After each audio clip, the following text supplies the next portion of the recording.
Hello বন্ধুরা, কেমন আছো সবাই? আমিও ভালো আছি। তোমরা সবাই কেমন আছো? চলে এলাম আরও একটা নতুন জিনিস নিয়ে। চলো দেখা যাক। বলো তো এটা কি? আমি এটা মিশো থেকে অর্ডার করিয়েছি। তো চলো আনবক্স করি তোমাদের সামনে।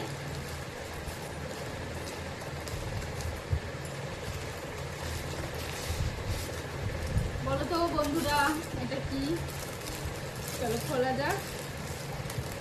তো যদি এই জিনিসটা কারোর ভালো লেগে থাকে তো মিশো থেকে এটা অর্ডার করে নিতে পারো।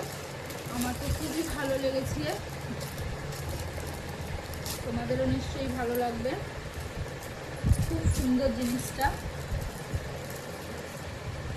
গোপালের জন্য নিয়ে এসেছি, গোপাল সোনার জন্য নিয়ে এসেছি এটা।